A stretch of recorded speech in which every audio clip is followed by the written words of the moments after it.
Shakib deserves a good farewell আমি মনে করি। ফিরবো আপু কিনা এক অর্থে শেষের শুরু, তিনি যেহেতু বিদায়ের ঘোষণা দিয়ে দিয়েছেন, এই টেস্ট হোক কিংবা পরের টেস্ট হোক বিদায়ের ঘন্টাটা বাজতে শুরু করেছে, সেই হিসেবে শেষের শুরু।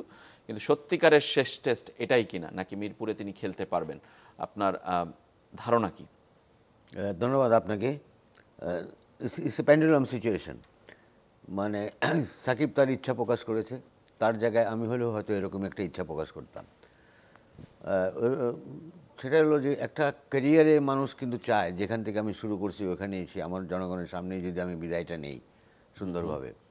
বাট এখানে একটা অন্যরকম একটা সিচুয়েশন তৈরি হয়ে আছে, যেটা নাকি সাকিবের বিরুদ্ধে মামলা আমরা জানি সবাই। এটার যদি তাকে ওখান থেকে, তার একটা ভয় আছে, যতটা না তার দেশে ফেরাতে রেস্ট্রিকশন বা ভয় আছে, তার থেকে তার সংখ্যাটা অন্য জায়গায়, যে তার ফ্যামিলি থাকে আমেরিকায় আমরা জানি, তার সেফ এক্সিটটা হবে কি না, এয়ারপোর্টে আবার আটকে যায় কি না, এইগুলো সে একটা ক্লিয়ারেন্স, একটা ধারণা পেতে চাচ্ছে যে তাদের। তো ক্রিকেট বোর্ডের কাছে সে একটা করে, বা আমরাও ক্রিকেট বোর্ডের সঙ্গে জিজ্ঞাসা করেছেন, আপনারা সাংবাদিকরা জিজ্ঞাসা করেছেন, ক্রিকেট বোর্ড জিনিসটাকে ক্লিয়ার করেছেন ফারুক, যে না এটা তো আমাদের কিছু করার নাই, বিকজ এই ব্যাপারটা পুরো একটা আইনের ব্যাপারে, সরকারের হাতে বা উচ্চ পর্যায়ে। তো এখন দেখার বিষয়, সময় কিছু আছে। বাট মানে কি, দুটো প্রশ্ন আমার কাছে এই সাকিব এবং ক্রিকেট বোর্ডের এই ঘটনার পরবর্তীতে।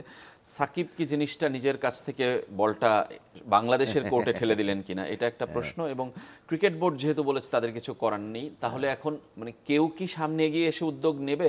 মানে কিভাবে আসলে সমাধানটা হতে পারে? আমরা রাষ্ট্রীয়ভাবে দেশ হিসাবে আমরা একটা ক্রান্তি লগ্ন পার করতেছি।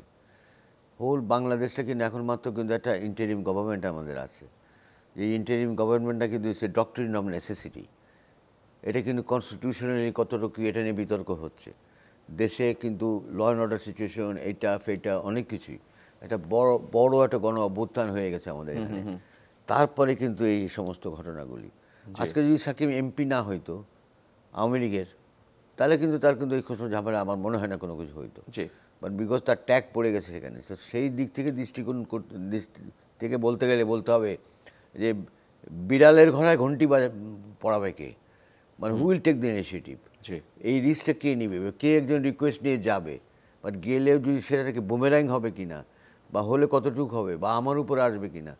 বাট তারপরে আমি মনে করি ব্যক্তিগতভাবে যে এভরি ক্রিকেটার, কারণ আমার জীবনেও এই সময়টা আসছিল, মানে এরকম রিটায়ারমেন্টের, এবং আমি খুব সুন্দরভাবে একটা রিটায়ারমেন্ট করতে পেরেছিলাম 86 সালে এই ঢাকার বঙ্গবন্ধু স্টেডিয়ামে, যেটা আপনারা সাংবাদিক ভাইয়েরা কোনো সময় বলেন না, কারণ আপনাদের মুরব্বীরা যারা সিনিয়র তারা মাঠে ছিলেন, প্রায় 10 থেকে 15,000 দর্শক। পঙ্কজ রয় ছিলেন তখন, সে ওয়ার্ল্ড রেকর্ড হোল্ডার, ওনার হাত থেকে কিন্তু ক্রেস্টটা নিয়েছিলাম। সৈয়দ আশরাফুল হক তখন জেনারেল সেক্রেটারি ছিলেন, এবং আমাকে বিদায় দেওয়া হয়েছিল, মানে খুব কম ক্রিকেটারই সেই সৌভাগ্য পান। সেটা তো সেটা ভাগ্যের কথা ওই সময় ছিল। বাট এখন এত ব্যস্ততার মধ্যেও অনেকে আবার পায় না, বা শিডিউলই বানানো যায় না। But Shakib deserves a good farewell আমি মনে করি।